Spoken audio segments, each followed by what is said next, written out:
here is the real gravy right here. Right here.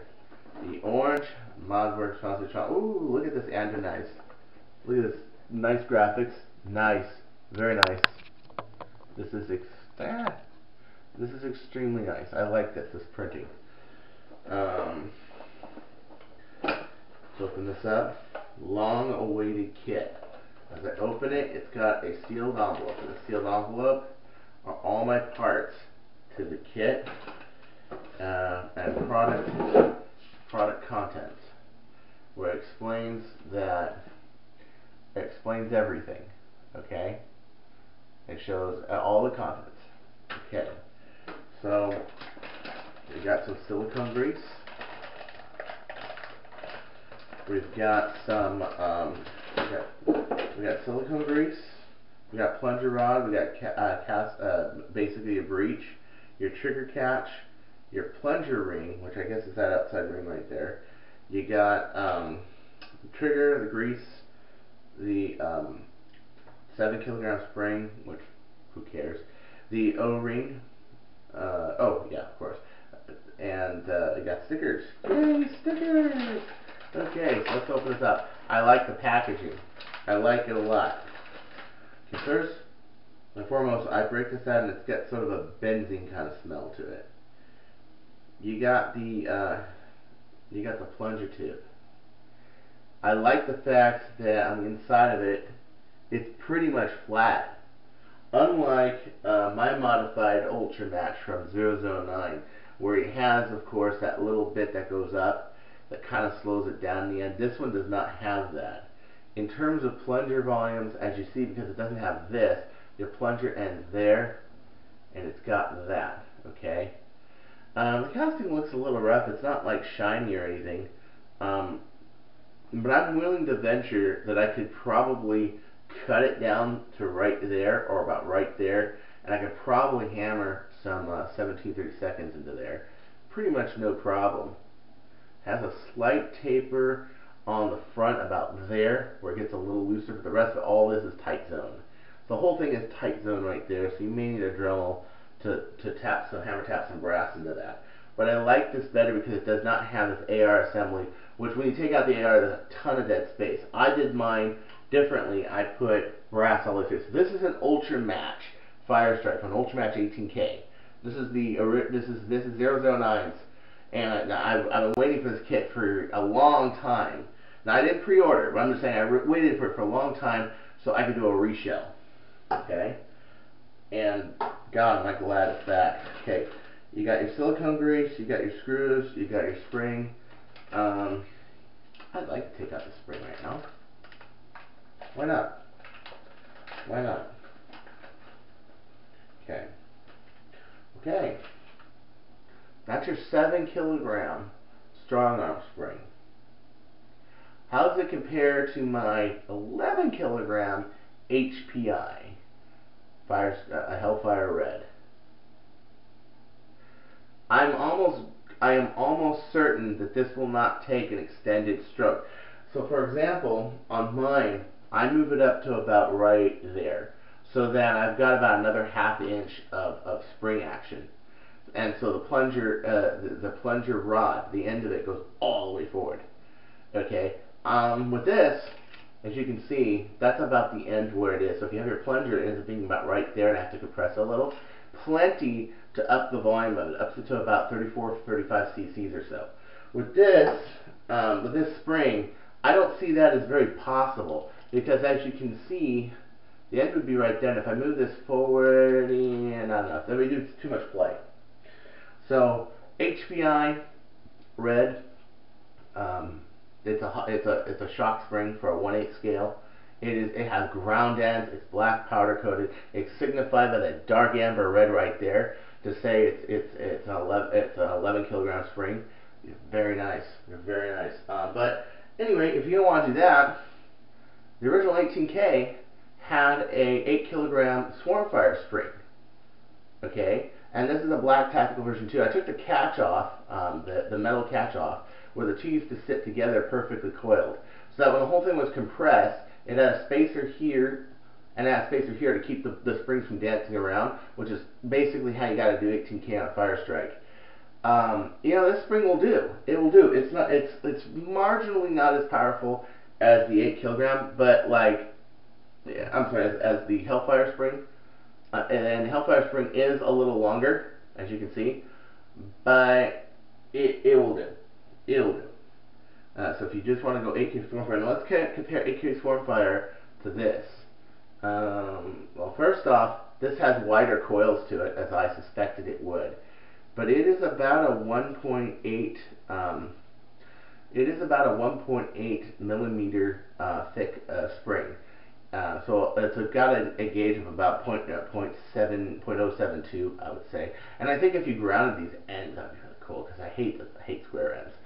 It's a nice looking spring. It feels like it's really strong, but like I said, I have never had a desire to buy one of these, and I can see why. It's just short. It's too short for what I want to do. So you got this, okay. The spring, you got your contents, you got your O-ring. I'm going to break out the O-ring, because I'm going to show you what I'm going to look at next. The part I am really concerned about, okay. There's your O-ring. That's a nice thick O-ring. I'd have to say that's thicker than your normal Firestrike O-ring right there. So there is our plunger rod right there. Very nice finish on the outside. A few little marks here, but I don't really care about that. I'm definitely going to have to file that down. These right here, I'm going to have to file these down, because my inner coil probably won't do it. This is that 25 kilogram setup that I made that I'm going to punish this kit to no end with. Yeah, I'm gonna have to file that down. Yeah, a little bit of filing work I'm gonna have to do on this. That's okay, that was expected. Because on your normal Firestrike, you got a little bit of work you have to do.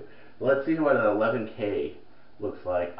See, I really, yeah. I mean, this is my favorite outer spring for a Firestrike, right there. Unless I'm going like a long shot plunger tube, then that changes everything. Nice flat finish in the front. It seems really, really sturdy. And I'm not one that gives good reviews very often.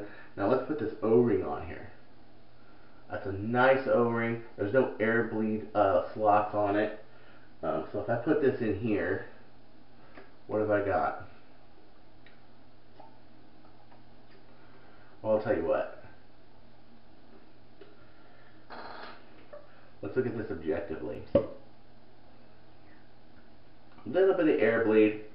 I'm gonna need to throw a little bit of Teflon on this, but yeah, this is pretty good. This is pretty good. And then we got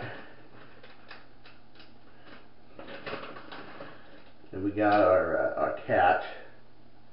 Pretty nice catch. It's a nice, strong composite material. But I may be going Durlin for the simple reason of I have never, ever needed a different material for the catch of any of my blasters, including the Bird of Prey R, which has 88 foot-pounds of force on it. Never. The catches hold up just fine. However, for compatibility with the kit, probably I'm going to want to keep that. There's this right here. Looks like a couple pins go into that. I might change that out for screws. That's pretty nice. But this is really big. But it is hollowed out. That's nice. But I might just chop this off and just use this, because as you see on my Ultra Match, I have that off, just so I can draw it out like an M16. So let's get this and see where the catches line up. That was another concern I had. Okay, yeah, look, they're in the same place. Good. Okay, I'll tell you one of my concerns. As a matter of fact, the Orange Modworks one goes back even farther, as it seems. A little farther back, gives me a little more action to play with. I'll tell you one of my concerns. It was really important. I was kind of worried that this spring, being that it has a small solid space, that they would engineer this so that the small solid space would it would be a full compression, so that this was farther up to make this full compression and make it incompatible with my favorite 1.8 millimeter springs, or even their Swarm Fire spring and the Black Tactical version 2 Retaliator spring. I was kind of worried about that. I had a backup plan, of course, which was use the version 1 Black Tactical and basically do what you have to do for the Pink Crush, which is just simply use shorter springs. Because the Pink Crush has a smaller solid space, but I was really concerned about this. Because the Firestrike, other than the Bird of Prey, has always been the hot rod. It's always been the hot rod. The Bird of Prey being the premium blaster, and this being really just sort of like, I mean, what started it all with the Ultramax series. Now, this is really weird. This is really weird, is that you have a trigger pack. It's closed. And you know what? For some reason it's light. Is it not a metallic trigger? I don't know. Actually, I do know. Actually, I do know. I just don't want to run a surprise. Well, maybe I already have. Okay, so, I hate gravity. Thank you. Okay. So, here's the trigger pack. We're going to open this up. Are you guys ready? It looks like a Cracker Jack. I think you find this in a Cracker Jack box. Okay. It is not metal. However, it's plastic. It has that same sort of benzene smell to it, sort of like solvent smell to it. I like this. Can I tell you why I like this? I like this better than it being metal. Let me get my Orange Mod Works Stage 3. Which, by the way, is a heavily Orange Mod Works Stage 3. You guys know it as the R-Spec Retaliator. Okay, so this is my Stage 3 Orange Mod Works Retaliator. Heavily modified. Okay, this is, first off, this does not have a 7K spring. It has a 14 kilogram spring from a 1/8 scale card. Second, their magazine would never work in this because the brass that I interlock to get rid of the fingers and just go straight 30 seconds brass goes all the way to the Stephan mag. Third is because inside the bolt is a 1/2 inch piece of 0.35 gauge aluminum, which means that it interlocks the plastic, and a plastic interlocks to the brass interlocks the aluminum, and it is what I call triple interlocking. There's an Explorer plunger rod here, which is just preference. Theirs worked fine. I just like this better because the Explorers are the ones I work with the most because they're resurfaceable. So this means if you mess up a Retaliator catch, you can break out a flat file and you can edge file it, and you can actually fix a catch. Okay, I've had this one for 2 years. Okay, on various blasters, but this baby, this baby is no mercy. It really isn't.